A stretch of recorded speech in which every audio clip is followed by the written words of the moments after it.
Dieu est un problème qui se pose à l'homme. C'est une phrase qui frappe, quand même. Aujourd'hui, on plonge là-dedans, mais avec un angle vraiment spécial, tu sais, celui du professeur Marc Delphine Moncia. On a fouillé pas mal dans ses écrits pour préparer ça. Oui, puis ce qui est vraiment particulier avec Moncia, c'est sa double casquette. D'un côté, c'est un professeur de physique à l'Université d'Abomey-Calavi, un pro des systèmes complexes, de l'ordre caché dans le chaos, si on veut. OK.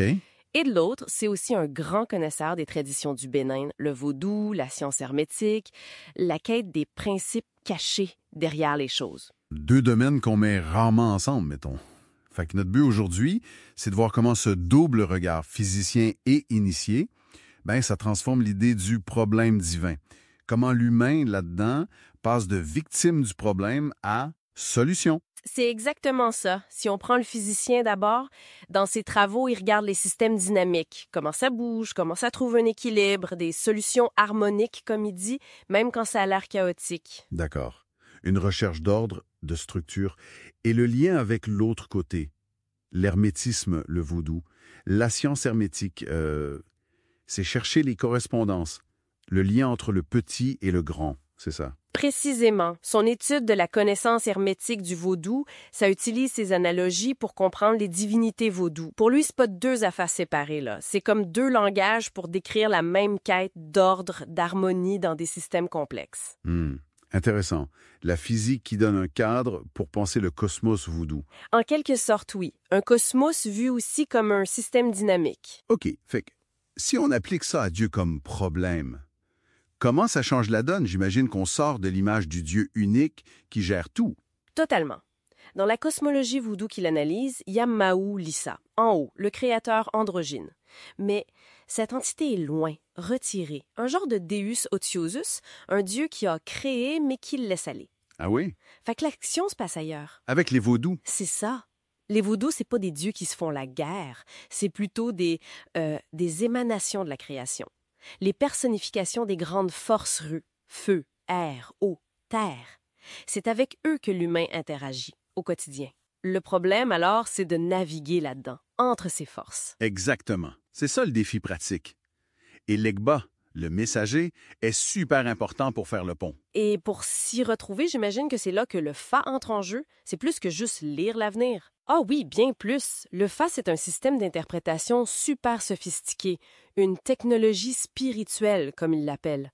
Avec ses 256 signes, ça permet de faire un diagnostic. Un diagnostic? Oui, de voir où l'individu se situe par rapport à ses forces cosmiques, quels vaudous sont impliqués dans sa situation. Plus comme un physicien qui analyse les variables d'un système. Le Fa qui cartographie les forces en jeu, mais sur le plan spirituel. C'est une très bonne analogie, ça.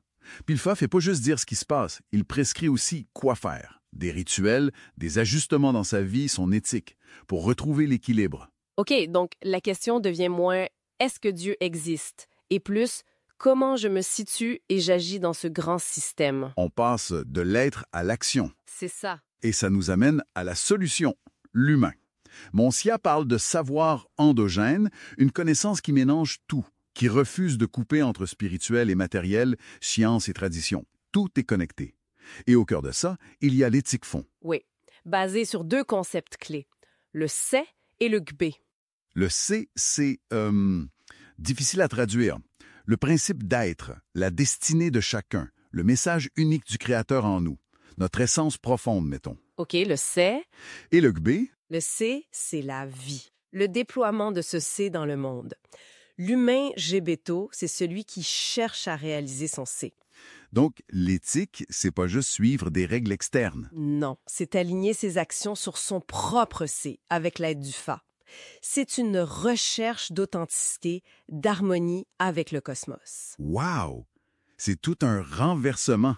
L'humain n'est plus passif devant un problème divin abstrait, il est l'acteur clé qui maintient l'équilibre cosmique en vivant selon son c'est.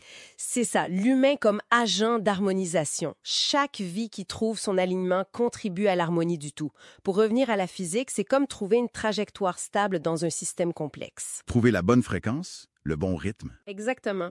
Ce que Moncia appellerait peut-être une solution harmonique exacte ou un cycle limite stable. Un équilibre qui bouge, mais qui tient.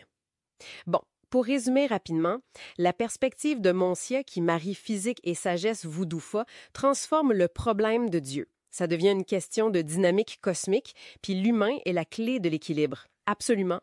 L'humain devient la solution. Et ça nous laisse avec une question, peut-être, au-delà du voodoo ou de toute cosmologie.